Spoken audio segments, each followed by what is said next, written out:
Hello everyone, and welcome to another puzzle challenge video with chessuniversity.com. My name is Ryan Murphy, and today, since we're still in the early portion of the week, we're looking at another beginner difficulty tactic where it's white to play and win. This game was played between the players Stavich, who's a GM, and Hu, who's a 2000 plus player on chess.com, played in a blitz game on the aforementioned website.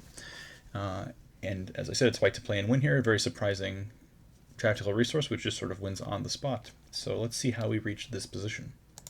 The game began as a Sicilian. Going into this Alapin Sicilian with c3, white tries to go for d4 and build a big center with this nice pawn chain. And black does the typical idea here, which is to attack e4 and force the center forward, trying to eventually undermine it. This is a very famous way of playing against the c3 Sicilian. So knight d5, knight f3, knight c6, and bishop c4. d4 is also playable, but bishop c4 is quite popular as well.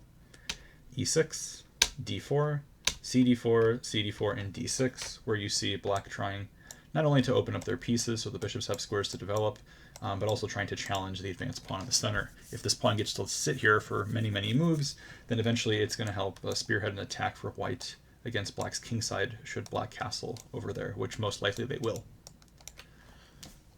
So castles. Knight to b6, challenging the bishop on c4, which then goes to b3.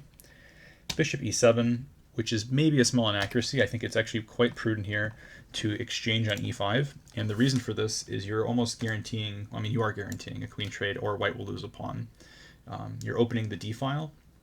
And generally speaking, this type of structure with the pawn on e5, if there are no queens, white's kingside attacking chances are greatly diminished. And the pawn on e5 can actually be a long-term liability for white. It can be attacked many, many different times.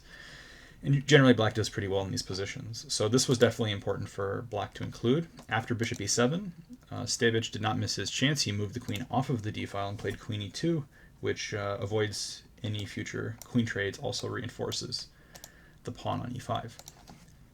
Black castles. White went knight c3, takes, and knight d4.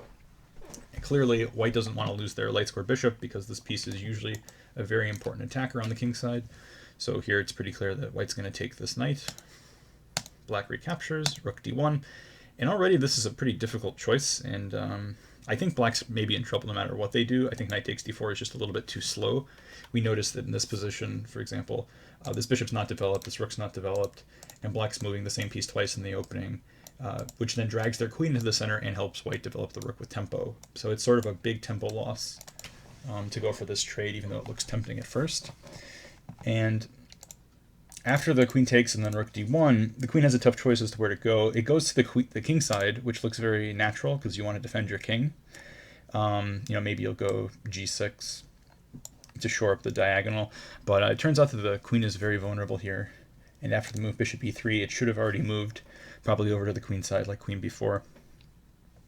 Or even g6 perhaps, with really ugly ideas of maybe trying to trade the queens and crippling the structure, though that's obviously not ideal for black either. Instead of these options, black played knight d7, just trying to redeploy this knight, which doesn't do very much on this square. But the thing is, black's moving backwards. They're blocking in the bishop, the rook's still undeveloped, their development's just really bad, and also they don't address the threat that white was planning when they just developed the bishop to e3. And now it's white's turn to execute that threat. So if you guys see it, make sure you post it on chessuniversity.com. I will post the link in the description so you guys can check out that official page. And if you get the right answer before the solution goes up, you can get credit on your account for future purchases on the website. So I hope you check it out. Hope you enjoyed the puzzle, and I'll see everyone tomorrow. Thanks for watching.